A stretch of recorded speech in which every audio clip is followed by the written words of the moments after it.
মাননীয় স্পিকার, মাননীয় প্রধানমন্ত্রীকে ধন্যবাদ জানাচ্ছি।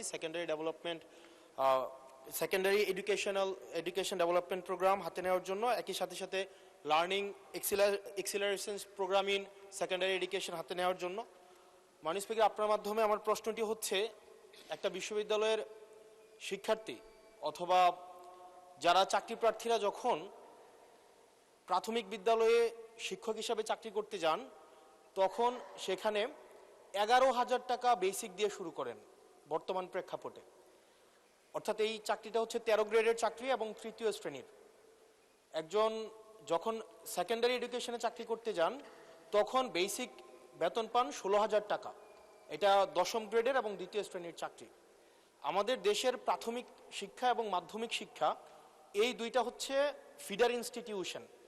আমরা যদি ভালো শিক্ষার্থী ফিডার ইনস্টিটিউশন থেকে আমরা টারশিয়ারিতে পাঠাতে পারি, তাহলে সেখানে একটা রিসার্চ বেসড আমরা একটা আউটকাম পাব। মাননীয় প্রধানমন্ত্রীর কাছে আমার প্রশ্ন, বর্তমান বাস্তবতায় 11,000 টাকা বেসিক এবং 16,000 টাকা বেসিক দিয়ে এই আসলে শিক্ষক হতে আগ্রহ নিয়ে এসে এখানে আসলে দিন শেষে সার্ভাইভ করা খুব কঠিন হয়ে যায়।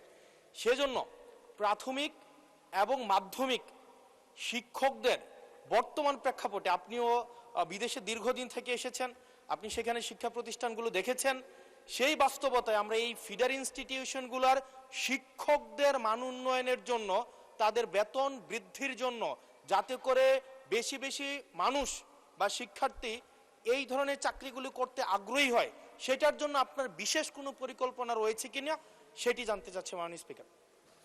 মাননীয় প্রধানমন্ত্রী।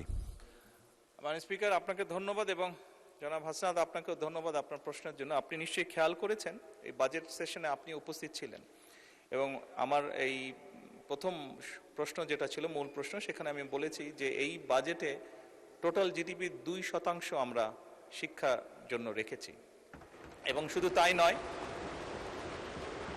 আমাদের যেটি পরিকল্পনা আছে, আমরা পরিকল্পনা মতন যদি আগাতে পারি, ইনশাল্লাহ আমরা শিক্ষা খাতে বাজেট 5 বছর শেষে 5%-এ নিয়ে যেতে চাই। এবং অবশ্যই এগুলো আমরা যখন দেখেছি, স্বৈরাচারের সময় শুধু বিল্ডিং হয়েছে, কিন্তু হিউম্যান রিসোর্সের কোনো উন্নতি হয় নাই। আমি আপনার সাথে সম্পূর্ণ একমত যে আমরা যদি আমাদের প্রাইমারি এবং সেকেন্ডারি এই শিক্ষকদেরকে যদি আমরা সঠিকভাবে ট্রেনিং দিতে না পারি, কিন্তু শুধু ট্রেনিং না, ট্রেনিংয়ের সাথে তাদেরকে তাদের সম্মানীয় যদি বৃদ্ধি করতে না পারি, তাহলে অবশ্যই আমরা প্রত্যাশা করি না যে তারা ভালো কিছু ডেলিভার করতে পারবেন।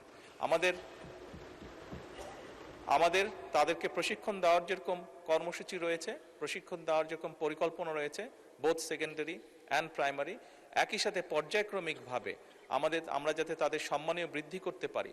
আমরা অনেক সময় দেখি যে প্রাইমারি স্কুলের টিচাররা, এই সংসদে দাঁড়িয়েও আমি বলেছি যে অনেক সময় আমরা এখনও দেখি যে প্রাইমারি স্কুলের শিক্ষকরা তাড়াতাড়ি করে ক্লাস করিয়ে হয়তো আরেকটি একটি কোনো জবে অথবা কৃষিকার্যে যেটাই হোক একটি সেকেন্ড জবে তাকে যেতে হয়, তা না হলে তার জন্য সংসার চালানো কষ্টকর হয়ে যায়। সেকেন্ডারি স্কুলের ক্ষেত্রে আমরা অনেক শিক্ষকের ক্ষেত্রেই দেখেছি এরকম ঘটনা ঘটে। এই কাজটি যাতে তাদের না করতে হয় এবং তারা যাতে সঠিকভাবে তাদের সময় এবং তাদের মেধা শিক্ষার্থীদের পেছনে ব্যয় করতে পারেন, সেই জন্য তাদের সম্মানই বাড়ানো প্রয়োজন বলে আমরাও মনে করি। এবং